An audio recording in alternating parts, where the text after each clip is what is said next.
Nos acompaña el doctor Héctor Benítez Pérez. Nos va a dar la charla que se llama Methodology for Graphical Analysis of Seismic Records Based on Cellular Organizing Maps. Él nos va a explicar muy ampliamente de qué se trata todo esto. Reconocemos desde luego el tema de redes neuronales, mapas autoorganizados y sobre todo el uso de la transformada Wheeler también en esta aplicación, que es un tema muy importante. El doctor Héctor Benítez Pérez es egresado de la Facultad de Ingeniería de la UNAM, tiene un doctorado en la Universidad de Sheffield, en el Reino Unido. Él está actualmente ligado al Departamento de Ingeniería de Sistemas Computacionales y Automatización, la sección de Ingeniería y Sistemas Computacionales, aunque actualmente está ligado, este es su departamento de inscripción. Actualmente es el director del Instituto de Investigaciones Materiales Aplicadas y en Sistemas, nuestro anfitrión, y él está directamente trabajando en las áreas de especialidad de modelación de sistemas distribuidos en tiempo real y sistemas de control en red. Es investigador del Sistema Nacional de Investigadores y autor de más de cerca de 50 artículos en revistas internacionales arbitradas y más de una centena de artículos en congresos internacionales, además de ser investigador responsable también de varias decenas de proyectos de investigación y desarrollo patrocinados, y es también un gran formador de recursos humanos a nivel de licenciatura, maestría y doctorado. Bueno, sin más preámbulo, cedo la palabra al doctor Héctor Benítez Pérez. Adelante, doctor. Gracias, Fabián, por la presentación. Gracias por estar aquí, siendo ya las 6:15 de la tarde. Muchas gracias por estar aquí presentes. Lo que les voy a presentar es un trabajo de varios años, de un equipo grande, que algunas láminas las puse en inglés, la mayoría, pero hay una que me interesa y la puse en español, que me interesa platicarles acerca de cómo es este análisis de datos, o cómo lo hicimos pensando más bien en resolver un problema que era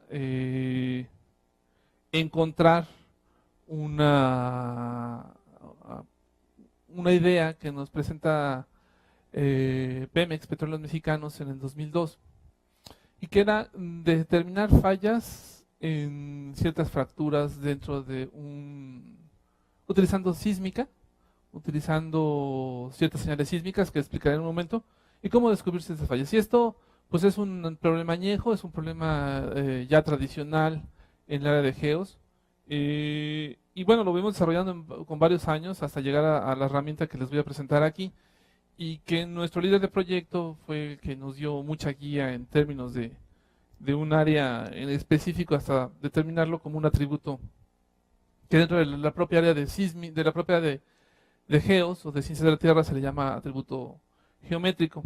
Y ahí fue donde estuvo nuestra contribución al conocimiento y al desarrollo tecnológico como una herramienta de aplicación industrial. Pero permítanme, nada más déjenme entender cómo. Aquí está. El proyecto, ya en la parte final, como les decía, fue en 2003, cuando inicia la idea original. Vino una suerte de cambios sustantivos en Pemex, y lo cual lo abandonamos durante unos 5 años.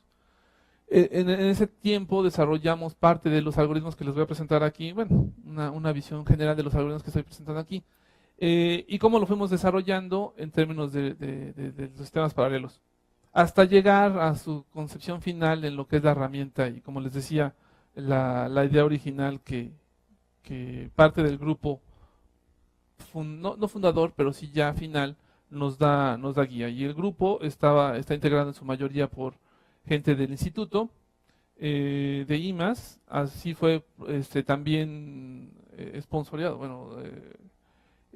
patrocinado por CONACYT, en una fuente de CENER CONACYT, y Petróleos Mexicanos fue nuestro gran usuario en la parte final de cómo utilizarlo.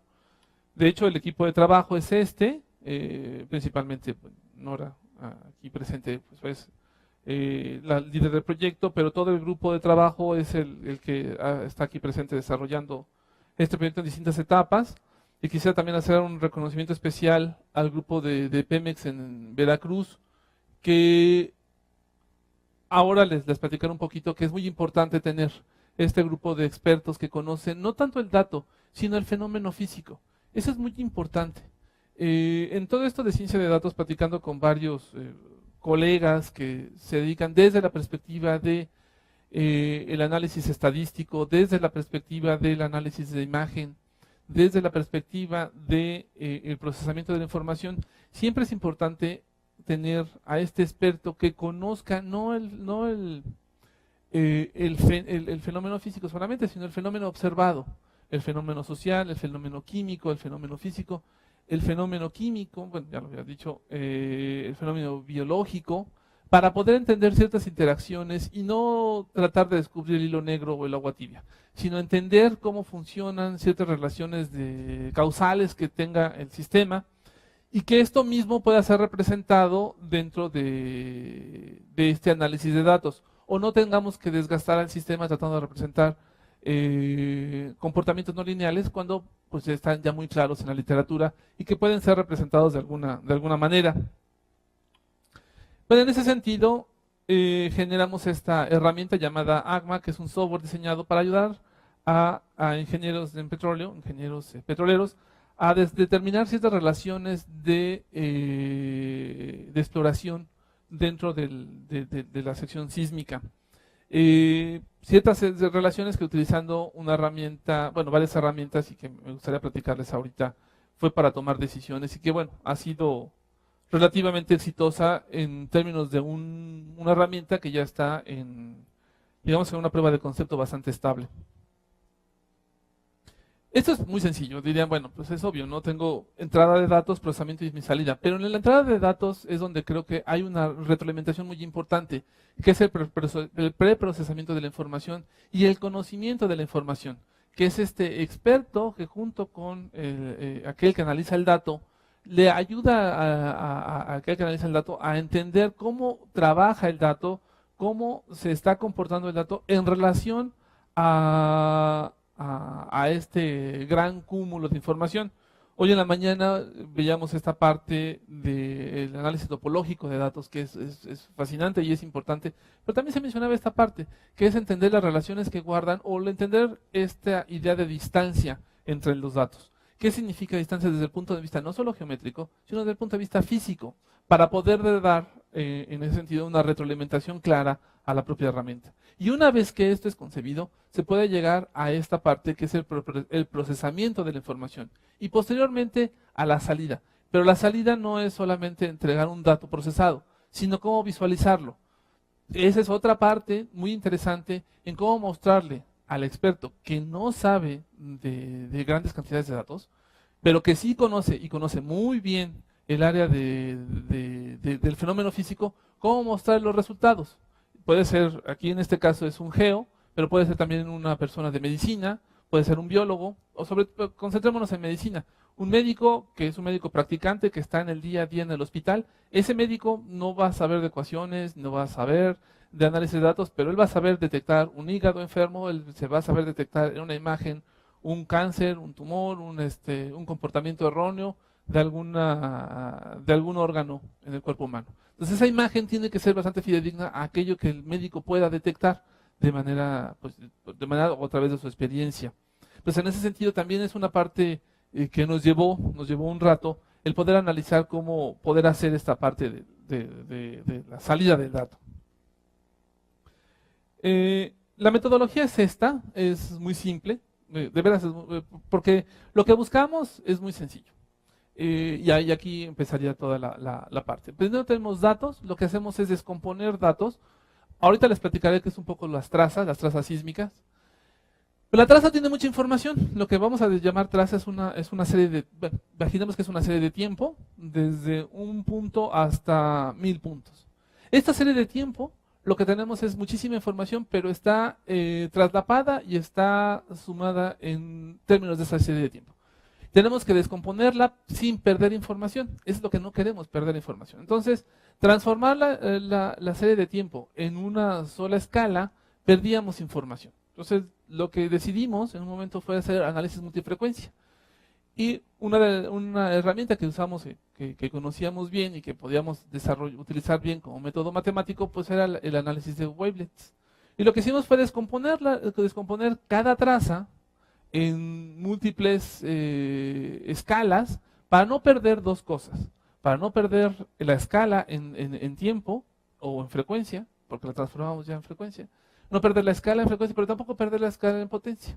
De tal forma que manteníamos toda la información alrededor nuestro, pero descompuesta en varias matrices, en varios vectores, de tal forma que cada vector se llevaba a un escalamiento de varios vectores o de una matriz que teníamos que rellenar de tal forma que podíamos construir una matriz homogénea.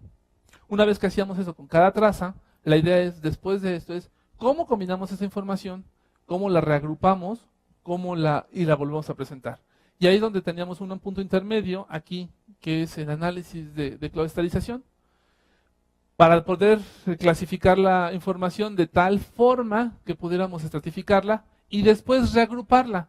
Empezamos con ArtMap y Art2A, nos dio un buen resultado, pero preferimos migrar al SOM, porque el mapa autoorganizado nos daba una manera muy sencilla de generar una matriz de colores, tal que le podíamos presentar al usuario final en una suerte de cubo, y dejen ponerlo así, de cubo iluminado entre comillas, que representaba las características que estábamos buscando. Y esta característica final, pues era la que nosotros podíamos determinar como el atributo geométrico. Todo este análisis de descomposición, de reagrupación y de estratificación en una matriz, lo tenemos que hacer para miles de trazas. Y bajamos nuestros tiempos de procesamiento en este sentido. Bueno, esta es una traza que se puede tener de la respuesta de una señal sísmica de energía, una señal de energía sísmica. ¿Qué es lo que hacemos? ¿O qué es lo que hace la gente de hidrocarburos? Bueno, de la gente que toma las señales sísmicas en el mundo del petróleo. Lo que hacen es muy sencillo, ponen una explosión, un explosivo en la tierra y generan una matriz cuadriculada de geófonos alrededor de un gran campo, que pueden ser 10, 15, 20 kilómetros. Entonces ponen geófonos a una distancia X.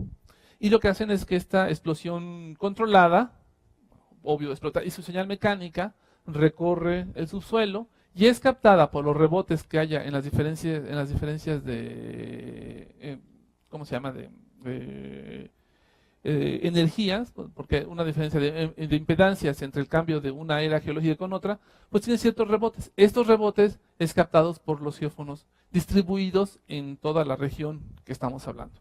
Si recuperásemos toda esta información, pudiéramos construir una suerte de señal por cada punto. Claro está, con distintas visiones desde el punto que es donde está arriba el geófono hasta un geófono que puede correlacionar al punto que estamos observando. Esta idea nos genera lo que en términos de este análisis sísmico se llama como gather, y que es esta colección de trazas sísmicas. Aquí ya está corregido cierta información que lamentablemente la tuvimos que aceptar así, y digo lamentable porque a pasar de los años creo que hubiera sido bueno tener una corrección que es muy importante y que presenta un ruido, pero que es muy valioso, que es la corrección de offset a través del horizonte. ¿A qué me refiero? Aquí, si ustedes se dan cuenta, pudiéramos ver la explosión. Imagínense que ocurre en este punto y tenemos trazas cercanas y trazas lejanas. Cada una de ellas es la relación que guardaría este punto con respecto a los geófonos colocados en todo este lado. De tal forma que pudiéramos ver cómo se está comportando una traza lejana con respecto a este punto o una traza cercana con respecto a este punto. Pero, y digo que lamentable porque aquí perdimos mucha información, y déjenme mostrarles dónde. Si ustedes se dan cuenta, ya tenemos una suerte de corrección de horizonte. Es decir, un retardo de tiempo que ocurrió cuando ocurre la explosión, viaja la señal de aquí y rebota y es captada por este geófono, tendría un retardo de tiempo similar a esta distancia recorrida, de tal forma que la señal lo hubiéramos obtenido con una suerte de curvatura propia del retardo. Esto nos hubiera ayudado muchísimo, pero bueno, en fin, perdimos esa información y lo que aceptamos fue esta idea del offset corregido sobre estas señales cercanas y lejanas. A final de cuentas, lo que buscábamos es esta suerte de atributo geométrico, construir ese atributo geométrico. ¿Cuál es la idea? Bueno, la idea es que cada una de estas señales nos está representando, si se dan cuenta, déjenme, véanlo así, este es desde la superficie hasta la parte más profunda, vean que hay cierta información que es rescatada por las trazas intermedias o las trazas lejanas, pero no así por las trazas cercanas en este caso o por las trazas lejanas en este otro punto. Y que es, digamos que deprimida por la propia información de este cambio de fase que existe aquí, ¿no? Desde aquí se ve que hay un área geológica, cambia abruptamente y esta absorbe muchísima energía o tiene muchísima energía, de tal forma que el resto de la información que podamos ver, pues es muy, muy tenue, ¿ok?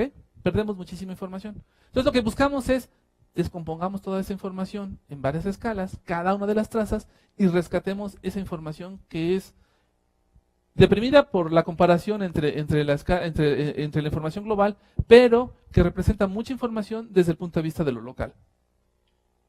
Entonces, gather sísmico, la idea es construir estas desde la superficie hasta la profundidad o en tiempo, pues esta información de trazas cercanas, trazas lejanas, pero por cada punto en la superficie, de tal forma que pudiéramos tener miles de puntos donde tendríamos decenas de trazas por cada uno de estos puntos, y cada uno de estas trazas tendría que ser descompuestas por decenas de matrices también, decenas de vectores, construyendo entonces miles de matrices. Porque lo que tendríamos que construir para cada punto dentro de este llamado cubo sísmico es un cubo tal cual con una suerte de referencia inline y crossline en la superficie, mostrando cada punto con cada descomposición de cada traza. Pareciera muy aburrido, pero la idea es rescatar esta información y poder construir dentro de todo esto la información que nosotros estábamos buscando, que es rescatar. Recuerden que la idea original de PMX es descubrir ciertas fallas en fracturas. Entonces es información muy tenue, si es que se puede rescatar.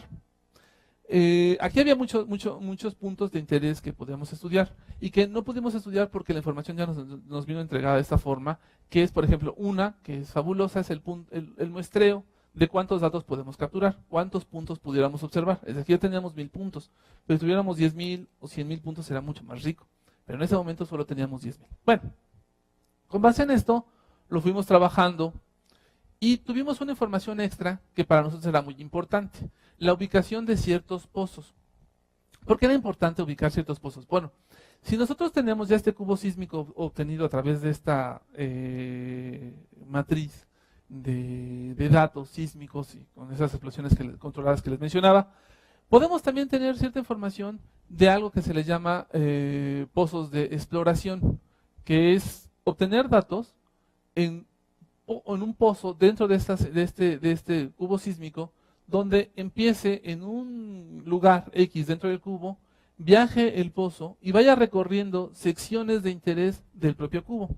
Estas secciones de interés son conocidas por el mundo de los geos como horizontes, que significan el cambio de fase desde el punto de vista de impedancia, pero que describen una era geológica o el cambio de una era geológica. ¿Por qué es importante el cambio de la era geológica? Porque en esa región es donde se va a acumular la mayor parte de características del petróleo o de hidrocarburos posiblemente. La sección en donde se acumula el hidrocarburo o donde está el hidrocarburo es muy pequeñita. Estamos hablando de centímetros. Es decir, el hidrocarburo lo vamos a encontrar en una región tal vez de este tamaño. Y los puntos que tenemos, o el muestreo, déjenme regresar 2 imágenes. De otra más. Los puntos que podemos tener entre cada una de ellas son alrededor de 10 metros. Es decir, cada punto que tenemos aquí son 10 metros. Y si lo comparamos con centímetros, o tal vez a lo más decenas de centímetros, es muy poquito. Es decir, no tenemos muestras suficientes para poder ver esa ubicación del petróleo o poder decir, aquí tenemos esta característica. Pero lo que sí podemos decir es lo siguiente, que aquello que ocurre en el cambio de este horizonte coincide en regiones de interés del horizonte y que coincide también en estas regiones de interés que califican como una región productora, siempre y cuando el pozo de análisis, el pozo de análisis sea lo que nos indique. Con esta información entonces fuimos construyendo nuestra herramienta. Una vez que tenemos toda esta información, procedemos a aplicar la metodología. Lo que hacemos es dibujar nuestro horizonte, coincidir nuestro horizonte con el pozo y posteriormente fuimos desarrollando estas áreas de interés cercana. Un resultado de la clase contenida al grupo de grades es muy cercana a aquello que puede ser escogido dentro del propio pozo.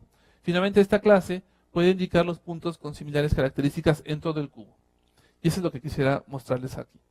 Una vez que teníamos, y es una imagen que alguna vez construimos, una vez que teníamos la ubicación de ciertas regiones de interés, lo que hacíamos es que con nuestra red neuronal, con nuestro mapa, íbamos construyendo todas las regiones de interés, pero de todo el cubo, con imágenes en 2 dimensiones, de tal forma que construíamos toda la iluminación de todo el cubo, pero detectando estas características de interés que se referían a este análisis de la propia matriz.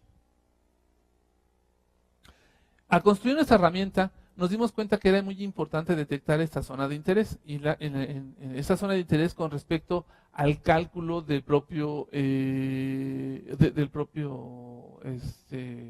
pozo. Entonces, lo que tuvimos que hacer, o lo que hicimos, fue descomponer nuestros pozos también en un análisis de wavelet. En el entendido de que buscábamos las zonas de interés que tenían que ver con los registros de pozo, donde se marcaba que había cierto hidrocarburo y que contenía cierta información desde el punto de vista del registro del pozo, de un registro geofísico, para posteriormente ponerlo en este registro mecánico que tenía que ver con la sísmica del sistema. Al ubicar las regiones de interés ya transformado el sistema, podríamos ver varios puntos que no necesariamente eran regiones de interés de regiones productoras, pero que sí tenían que ver con regiones de interés en cambios físicos que ocurrían dentro del propio pozo y dentro de la propia región de la sísmica.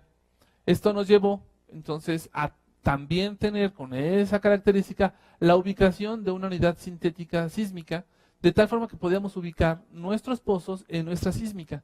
Esto era muy importante, porque nosotros poder ubicar nuestros pozos con ciertos cambios sísmicos, podíamos entonces decir, bueno, este registro de pozo tiene ciertos cambios sísmicos y tiene ciertos cambios geofísicos.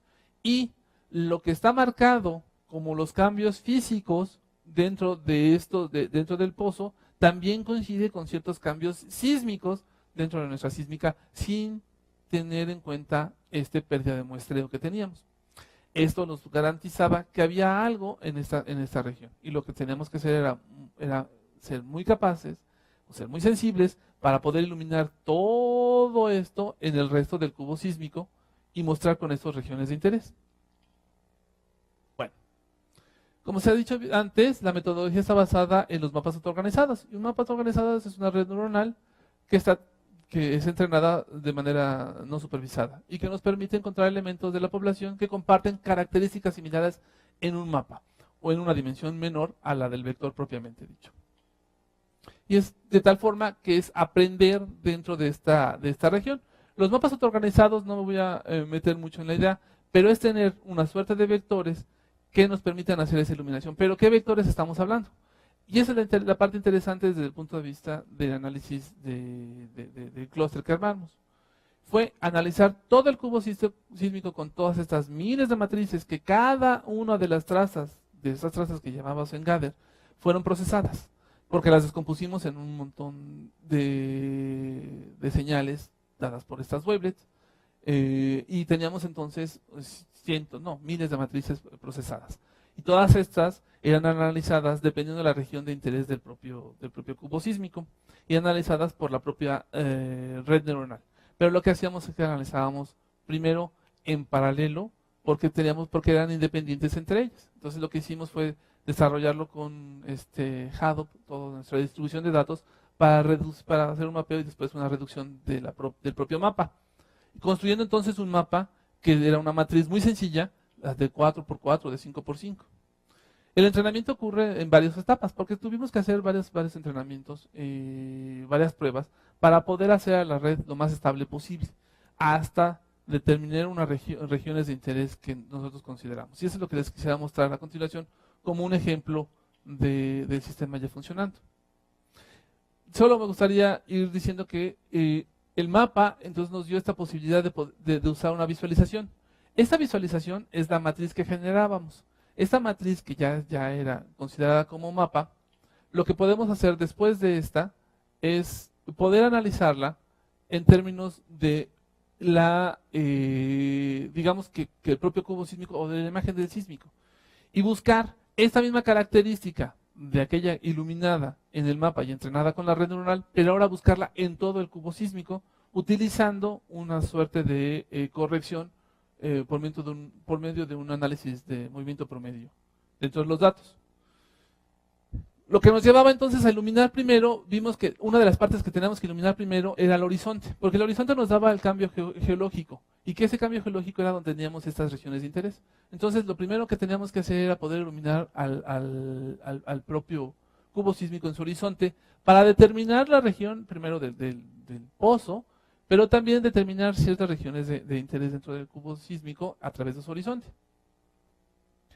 Y con esa iluminación nosotros podíamos decir, mira, el cubo sísmico se está comportando de tal forma dentro de su horizonte, y hacer una imagen de rotación. Esta segunda parte de la visualización la hicimos también con GPUs y la paralizamos en términos de la información que queremos iluminar, porque teníamos o son gigas de información que tenemos que tener en nuestro cubo y que podemos rotar en tiempo real o en tiempo real humano, de tal forma que el usuario pueda visualizar estas gigas de información en un momento muy rápido, para poder penetrar al propio cubo sísmico sin necesidad de tener que esperar horas en este procesamiento. Bueno, esa es la matriz de color. Como se dan cuenta, todo este procesamiento de miles de trazas, lo que llegamos era a una matriz de 4x4, de 4x4, 16 colores, en donde lo que buscábamos también es que los colores fueran cercanos. Los azules correspondían a características sísmicas comunes, los rojos a otras, y así consecutivamente. De tal forma que, si se dan cuenta, eso nos enseñaron nuestros expertos geos, fue lo siguiente. Las regiones de mayor interés, se daban alrededor del horizonte, pero lo que los geos llaman como arenitas, que es una suerte de comportamiento en el subsuelo, con una suerte de rocas en el subsuelo, pues se comportaban de manera tal que siempre se concentraba en una sola característica.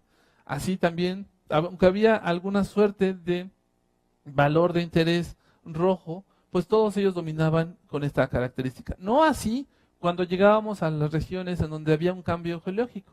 Y en este momento, esta región del cambio geológico correspondía a alguna de las regiones combinadas de esta matriz, con varias características. Es importante también señalar que el horizonte, ¿cómo lo pintaron? Dejen ponerlo en términos muy simples. El horizonte fue delineado por la experiencia de un geólogo. El horizonte, dentro de estas compañías petroleras, existe una persona que es el intérprete, el que nos iba diciendo cómo van cambiando las áreas geológicas, pero es mucho de la interpretación de lo que él observa y de la experiencia que tiene a través de hacer pozos de análisis del cubo sísmico, y a partir de ese análisis, no gestacionario, sino análisis de estratigráfico del cubo sísmico, se hace una perforación, pues se van determinando las ciertas capas de interés. Entonces, este análisis, suerte de horizonte, pues lo va pintando el propio usuario con su experiencia y con la información que va obteniendo del cubo sísmico.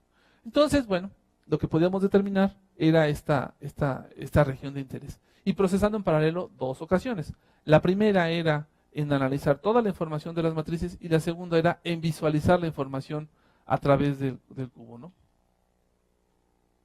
La caracterización sísmica o ventajas que podíamos tener era la siguiente. Una vez que pudiéramos hacer este análisis, entonces podríamos ver lo siguiente. Podríamos tener varios horizontes marcados con las características, y eso me referiré en un momento a esto, con las características que se refieren a la región de interés o donde el hidrocarburo fue obtenido por parte de este cubo sísmico. O información de varios varios pozos marcados, como en este caso de proyección, con las regiones de interés de los propios cubos a través de los horizontes. Lo que buscábamos era qué característica era la que nos daba. Inicialmente buscábamos una sola característica, pero descubrimos que era un error. No es una sola característica o un solo patrón el que nos dice qué característica es la que estamos buscando, sino un grupo de patrones, y déjenme regreso en este sentido. Un grupo de patrones, es decir, no buscamos un solo patrón. Un solo patrón no nos va a decir dónde está la región de interés, sino una clusterización de patrones. Que eso fue la combinación de 2 o 3 patrones es la que nos daba la región de interés. Y pues bueno, sigo. Ya sé que estamos un poco cansados, entonces no me detendré mucho. Entonces lo que buscábamos era poder iluminar en el horizonte las distintas características del cubo sísmico a través de la iluminación que les había comentado, que sean esos colores predeterminados. Es importante señalar que también era marcar nuestro pozo y ver qué regiones teníamos de interés en ese sentido. E ir haciendo varias técnicas de iluminación o de iluminación o de marcas con distintas muestras de colores para poder ver cuál era la característica que nos estaba dando. Pero no solamente era encontrar esa característica, sino era encontrar esa característica repartida en el resto del propio cuerpo, del cuerpo del horizonte o del propio cubo. Esta característica común repartida en todo el horizonte, los geofísicos le llaman geocuerpo, y es un patrón típico de una sola dimensión, de varias dimensiones, pero repartido en todo el cubo. Y lo que teníamos que hacer era eliminar el resto del cubo y quedarnos geométricamente con ese geocuerpo. Y eso fue lo que obtuvimos. Pero para llegar a eso tuvimos que hacer varios análisis visuales, dándole al geofísico y al geólogo la posibilidad de ver cómo iba transcurriendo su propio pozo e ir viendo cómo iba determinando o iba repartiéndose su propio clasificación que él había propuesto a partir de la wavelet que había elegido, el manejo del clustering, el manejo de la armonización y el tipo de mapa autoorganizado que había obtenido. Una vez que él tenía en control todas estas variables, él iba diciendo, bueno, pues la iluminación que más me corresponde pues es esta. Y entonces en ese sentido, el usuario, tanto el usuario operador del sistema como el usuario final, el geo o intérprete, va dándole sentido a esta iluminación, que puede ser o muy fina o muy tenue y muy poco atractiva desde el punto de vista geofísico. No es que sea mala, solamente que no le da la información que él está buscando. Bueno, en ese sentido vemos cómo el pozo, va haciendo una suerte de iluminación casi geocéntrica a toda la información que contiene el propio horizonte y se va esparciendo en todo el cubo. Y bueno, por supuesto, lo que también para ellos era muy importante era hacer análisis en 3 dimensiones con cortes para que poder ver cómo se iba expandiendo la información dentro del propio cubo sísmico con las características que habían sido previamente seleccionadas y que tenían una suerte de iluminación y que correspondían a una característica geométrica de la información observada a través de ese análisis de wavelets. Quiero hacer muy claro aquí que, bueno, con base en esta experiencia que les decía, como nuestro líder del proyecto nos había dejado ver, es esta parte del atributo geométrico. No estamos viendo una característica física en particular porque el muestreo que tenemos es muy grande. El muestreo, como les decía, son metros y donde se encuentra el hidrocarburo son centímetros. Entonces no podemos decir que en esa sección haya hidrocarburo. Lo que sí podemos decir es que ciertas características de mecánicas del comportamiento sísmico correspondían a regiones de interés o no. Y esa era la característica que estábamos buscando. Y por eso siempre le hemos llamado una característica geométrica, no una característica física, por decir, existe tal material o existe tal perturbación en el material y por lo tanto hay hidrocarburo. No, lo que más que podemos decir es que existen condiciones semejantes en todo el entorno geométricas para poder determinar que se comporta igual que en una región que fuese productora. Y eso es lo que estábamos buscando. Entonces, la localización de estos cubos, de este pozo, pues nos ayudaba bastante. Este pozo era pues muy noble porque era vertical, no tenía un comportamiento tan, digamos que poco atractivo. Como siendo vertical, pues podíamos ver cómo iba comportándose la iluminación. De nuevo, esta iluminación que íbamos viendo por capas y que bueno, en este caso podíamos ver varias características, pero que erróneamente durante un tiempo de haber analizado esto, buscábamos un solo patrón, pero un solo patrón no nos da la característica, sino es la combinación de varios patrones. ¿A qué me refiero? Bueno, en este punto. Aquí imagínense, aquí no es tan bueno, pero bueno, podemos decir el azul con el rojo con el amarillo. Si se da esta combinación en estos mismos tres sectores, bueno, es una región de interés que nos indica que esta región de interés se comporta de una manera. Bueno, no es muy buena porque en varios lados tenemos ese azul, rojo, amarillo o azul, rojo, verdoso. Tenemos en varios lugares poder ver esta característica. Pero lo veremos más adelante. Estas visiones en 3 dimensiones, como también el procesamiento, y déjenme poner este punto en particular, como el procesamiento de la información lo hicimos libre de escalas, porque lo hicimos en una descomposición de wavelet, también aumentábamos mucho la resolución de la imagen que estábamos observando. Entonces, si nosotros hacemos un zoom, podíamos ver características más particulares dentro de la propia información, sin haber perdido información propiamente de la escala macro. Entonces, teníamos una información muy rica visualmente hablando. Y todo conservado dentro de la propia imagen. Entonces, al tener esta información en libre de escalas, bueno, podíamos decir que tanto de lo global como de lo particular, podíamos buscar esta característica común del usuario. Lo importante era que el usuario final nos diera la aprobación de decir, ahí está la región que yo estoy buscando. Y esta región entonces podíamos nosotros de manera automática buscarla dentro de todo el cubo. Hicimos, como les mencionaba, varios tipos de iluminación dentro de este cubo sísmico, hasta llegar a ciertas ubicaciones ya del pozo con el propio cubo. Y aquí, aunque no lo crean, por aquí anda un pozo. No se ve, pero aquí hay un pocito. Y se marca con una línea amarillita, pero se pierde con toda la imagen. Y se buscaba tener lo más cercano al punto en particular donde estuviese ocurriendo la ubicación de la extracción del hidrocarburo. Es importante que aquí vean cómo, aunque lo tenemos en 3 dimensiones, cómo también iluminábamos a lo que era la suerte de seguimiento de nuestro horizonte.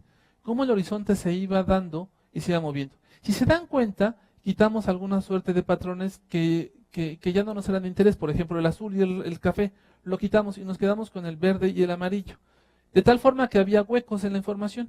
Pero eso nos permitía ya empezar a ver esta idea de que ciertos patrones estaban presentes y cómo otros dentro del propio horizonte en ciertas regiones ya no se encontraban estos patrones. Esto ya nos estaba dando una idea de lo que estábamos buscando en términos del geocuerpo. Y era lo que más o menos ya el usuario final, el petrolero, estaría buscando.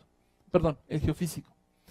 En ese sentido, vean esta otra figura, como el propio horizonte solamente es iluminado en aquellas regiones que algún patrón nos dio, en algún patrón amarillo y verde, o en un patrón amarillo, verde o azul claro, nos iba dando en toda la región.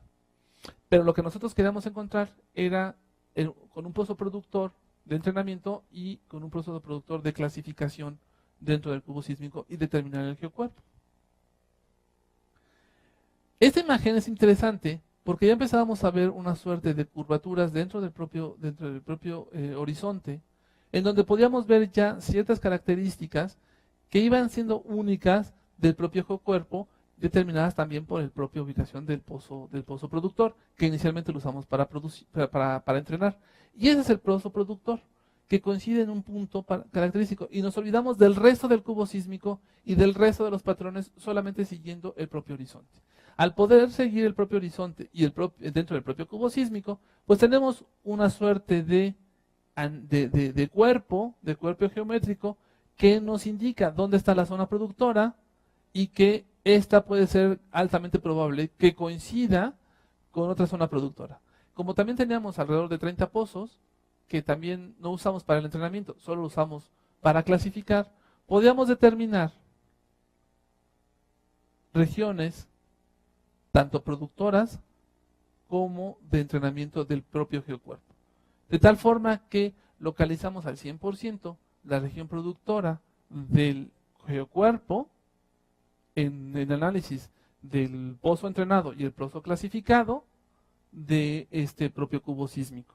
Todo analizado en tiempo real, utilizando esta suerte de herramienta construida entre ondículas, clustering y mapas autoorganizados.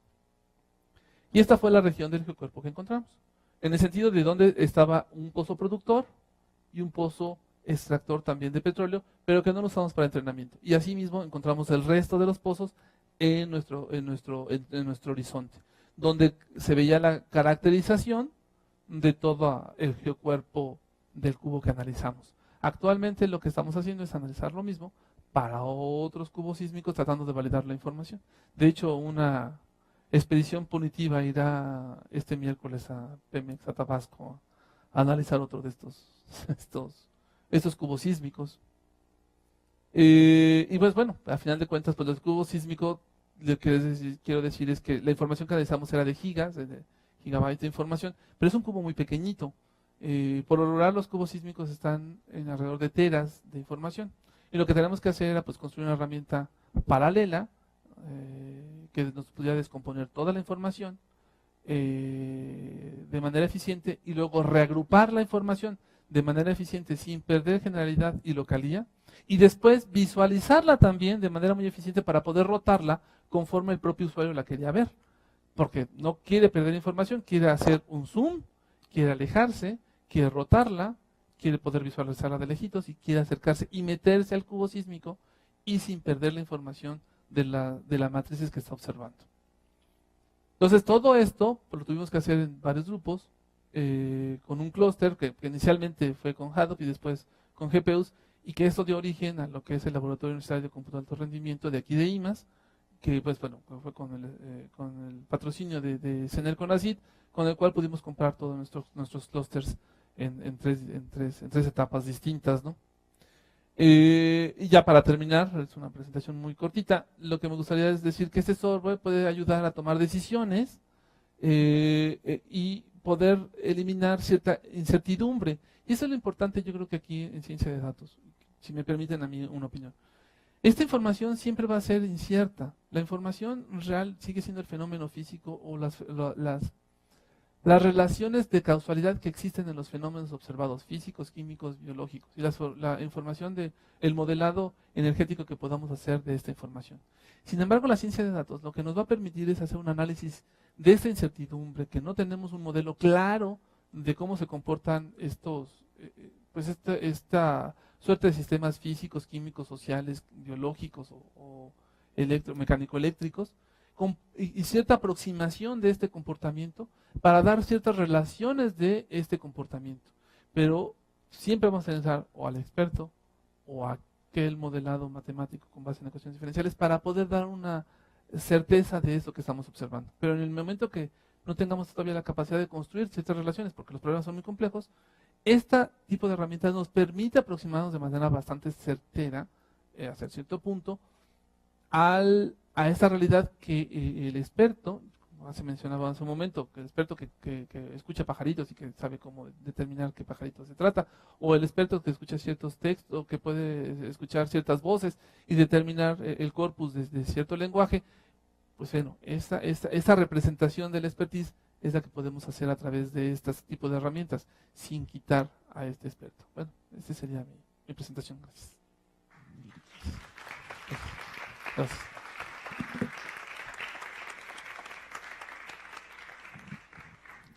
Sí, ¿alguna pregunta? Toda la cantidad de datos, no sé si tuvieron oportunidad de probar con algunas otras técnicas. Por ejemplo, me es muy familiar con técnicas que se han aplicado en otros proyectos que hemos trabajado. Por ejemplo, no sé, es lo de SAFT, que de alguna manera corresponda a la cantidad de datos. Es lo único que no tengo yo experiencia en. Mencionabas, no sé, una cantidad de teras, ¿no? Uh-huh. Entonces no sé si comparando wavelets con, digamos, otras técnicas se podrían, por comparación, para ver qué resultados se obtienen, ¿no? desde el punto de vista, no sé, académico a lo mejor. Sí, a ver, perdón, déjame regresar y a ver si puedo irme más rápido. Perdón, no volteen a la pantalla si no se quieren marear. Es este punto. Quiero llegar aquí, un poquito más, ya falta poquito, no se me desesperen. Este punto. SAFT, dejen para toda la audiencia. Y aquí corríjanme los expertos en ultrasonido. En ultrasonido, que es un efecto similar, dejen ponerlo desde el punto de vista del análisis geométrico. Ustedes tienen un sistema estático, imagínense que tienen aluminio o que tienen alguna seda, imagínense que este es un borde de acero, ¿ok? Ustedes pueden poner un sensor de ultrasonido, dispara y mecánicamente viaja la señal de ultrasonido, rebota en donde hay un cambio de impedancia y regresa y la propia cerámica funciona como micrófono para escuchar esto. Es el mismo principio que el geófono, solamente que a escalas de frecuencia distinta. ¿Okay? Bueno, lo que ocurre y lo que el doctor Acevedo pregunta es el SAFT. ¿Cómo funciona el SAFT? Bueno, imagínense que tienen un sensor, disparan, pero varios sensores están escuchando al mismo tiempo. Entonces, y después mueven ese sensor y van haciendo un barrido vectorial de este mismo punto en donde dispararon el sensor que funcionó como transductor de disparo. Esa información de SAFT es muy similar a lo que se hace con el gather sísmico. Algunas otras técnicas, analizamos otras técnicas de tiempo-frecuencia, pero fue con la ondícula con la que obtuvimos un mejor resultado de sensibilidad. Fue donde podíamos hacer mejor. Donde nos quedó y todavía queda el área abierta es construir nuestra propia ondícula a partir de la energía que queremos recuperar. Eso es algo que no hemos explorado, pero que sí pudiéramos construir, construir nuestra propia ondícula con base en la energía que quisiéramos recuperar. Así. Sí, ¿alguna otra pregunta? Allá en Aguascalientes. Ok, ¿todavía están vivos allá? Los estamos observando. Ok, pero acá tenemos en el auditorio otra pregunta. Adelante. Buenas noches. Buenas noches. Me llama la atención que estaban usando un clúster de Hadoop. ¿Qué fue lo que ocurrió que los hizo abandonar eso e irse por GPUs? No lo abandonamos. Es que dividimos el procesamiento paralelo en dos. Uno era para la descomposición de todas las matrices y el análisis de todo el gather con Hadoop. Y otro era el análisis con GPU para la rotación de las imágenes y poder visualizarlo. Es decir, tuvimos que hacer dos tipos de procesamiento paralelo. Una no era eficiente con la otra, ¿no? Así fue. Sí. Adelante, sí. Hola, ¿existen planes para que los, por ejemplo, alumnos de ingeniería petrolera tengan acceso a estas herramientas? Hombre, pues muchas gracias. Yo esperaría que sí. Esta herramienta en este momento, como les mencionaba, ya es una prueba de concepto ya muy estable. Sin embargo, todavía es bastante estática en términos de cargar varios tipos de cubos sísmicos, porque tienen información comercial que nosotros no sabemos desde el punto de vista de la herramienta. Entonces tenemos que adaptarla a esas necesidades. De hecho, es lo que estamos ahorita trabajando con Pemex para hacerla lo suficientemente estable para que funcione para cualquiera de sus cubos sísmicos que ellos tienen. Y en es software libre. Todo el software que se basa esta herramienta está hecho aquí en México. Solo utilizamos compiladores de Hadoop, compiladores de Java, el intérprete de Python. Todo lo hicimos aquí en IMAS con software libre, completamente. Entonces sí, en principio sería abierto, pero tendremos que dejarlo más estable. De hecho, también nada más para terminar con la herramienta, es una herramienta que es de acceso vía una página web. Como no sabíamos dónde iba a correr la herramienta, el usuario final no nos puede definir qué tipo de máquina iba a tener. Entonces lo que hicimos fue que se procesara en el clúster y que fuera desplegada de manera remota a través de un servidor web, o un web service más bien. Y eso fue como lo desarrollamos. Pero sí podría ser, pero yo creo que nos falta una segunda etapa, ¿no? Entonces estamos en eso. ¿Alguna otra pregunta? Bueno, yo tengo una pregunta. Ok, Fabián, sí. Sí, no, simplemente más bien una reflexión en relación con la arquitectura que finalmente se utilizó. Estamos hablando de un clúster todas con multicore, pero también se utilizó la posibilidad de GPUs, Sí. de tarjetas GPUs, digo, Ujú. porque desde luego que parte de la web pues digo, la granularidad está desde luego va de la mano con la granularidad del software, con la del hardware, en este caso de GPUs. Y en ese sentido, bueno, obviamente se trabajó con este tipo de una arquitectura híbrida en esta dirección, que quizá para ese tipo de problema es muy adecuada. ¿Y de cuántos nodos estamos hablando o de cuántas tarjetas se echó mano? Mira, me acuerdo que son 20 nodos de 48 procesadores cada nodo, con sus respectivos núcleos, ¿no? Es un clúster relativamente grande, de 2 teras de 2 teras en RAM, es relativamente grande el clúster, pero lo que concentrábamos era en 4 servidores, concentramos nuestros GPUs.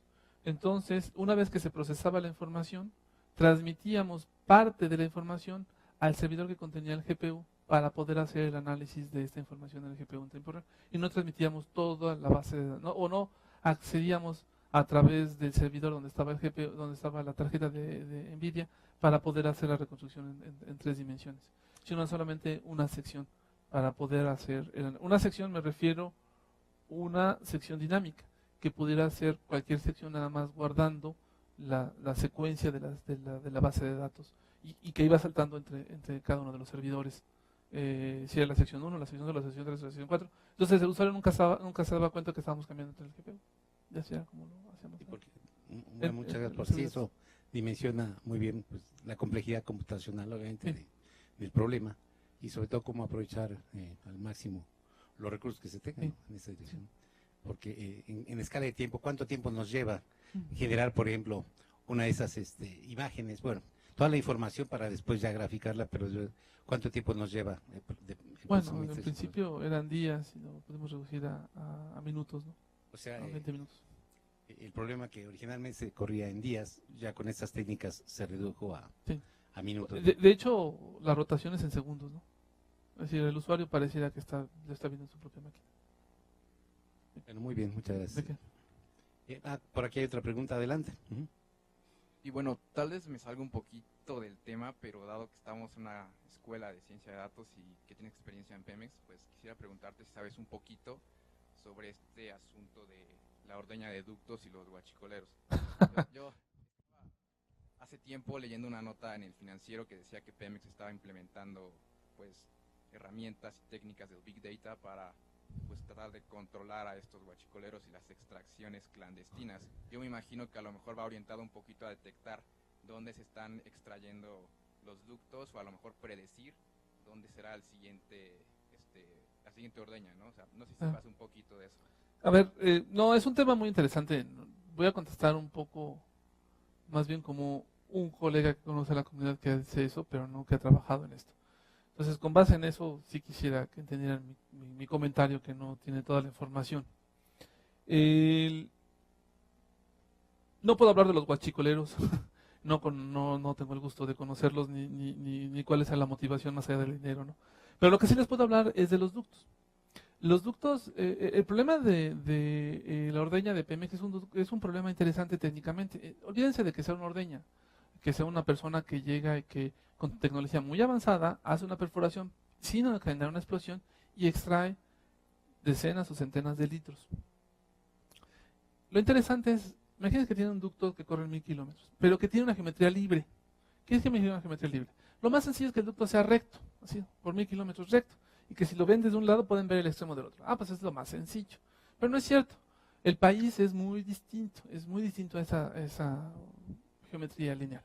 Es una geometría libre, es decir, puede subir 2000, 3000, 4000 metros, imagínense que va a Cofre de Perote, sube, y luego baja, y luego se encuentra con Puebla y tiene que desviarse de Tlaxcala y luego tiene que regresar para llegar a la Ciudad de México. Entonces, la geometría de ese tubo es pues libre.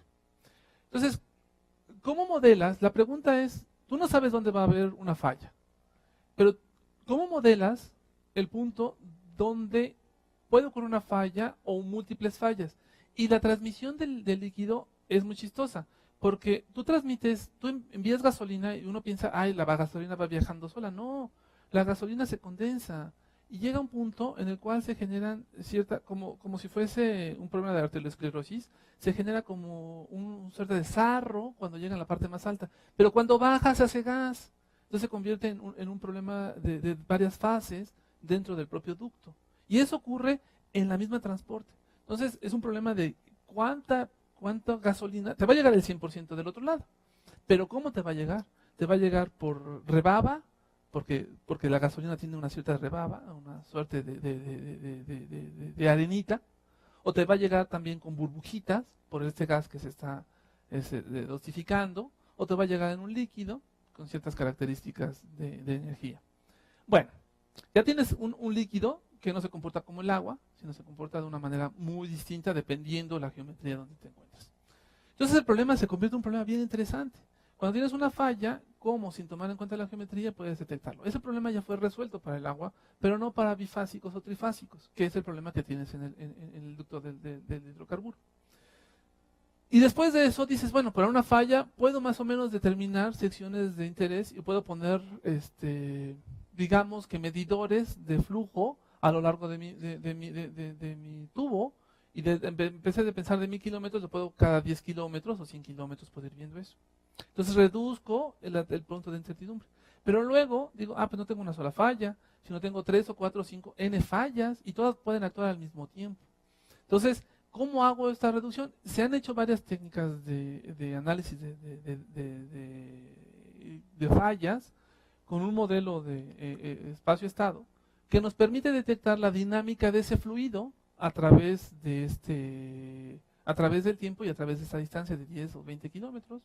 Pero lo importante allí es algo que es, la falla se detecta, y eso es muy chistoso, cuando está el cambio, cuando inicia la falla. No, la falla no la vas a detectar ya que ocurrió la transición.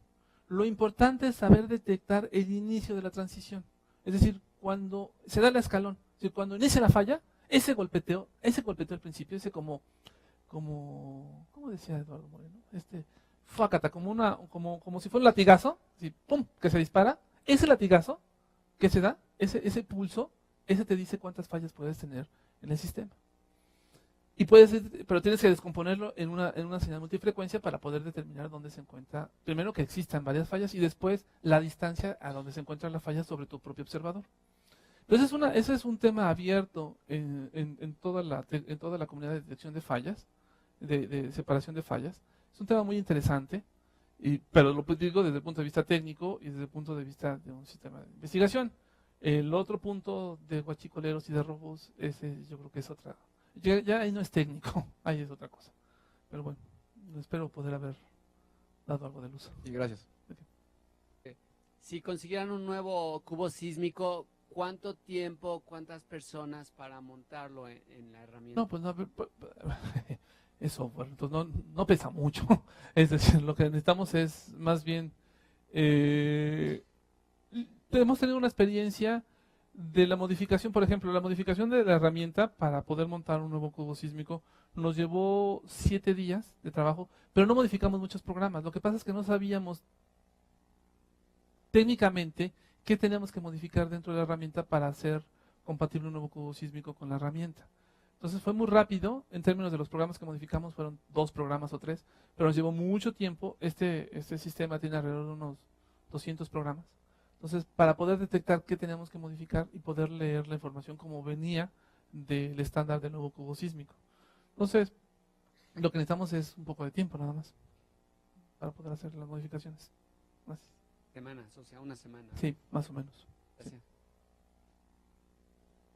Muy bien, bueno, pues si no hay más preguntas, agradecemos al doctor Héctor Benítez por escucharlos. Gracias. Bueno, y con esto cerramos la sesión vespertina y también concluimos con el evento del día de hoy, concluimos con la Escuela de Verano en Ciencia de Datos y les agradecemos desde luego mucho su asistencia y desde luego la participación de todos los ponentes y en especial también a Limas, a la dirección de Limas, por darnos todo el apoyo para organizar este evento. Y desde luego también invitarlos porque estén atentos, habrá otros eventos, otros en seguimiento a esta escuela de ciencia de datos, pero también con otros temas como Internet de las Cosas y temas y áreas afines, todos relacionados también con el tema de ciencia de datos, pero ya estaremos contactándolos y anunciándolos. Entiendo que se registraron durante la mañana. El tener la información es muy importante también para poder contactarlos. Muchas gracias. Te cedo la palabra. No, bueno, pues muchas gracias a todos por estar aquí, siendo ya las 7 de la noche, pues gracias por estar presentes. Y sobre todo, bueno, particularmente a mí, que gracias por escucharnos. Y pues bueno, buenas tardes y esperemos vernos próximamente en otra de estas primeras escuelas sobre ciencia de datos. Gracias, buenas tardes a todos. Gracias.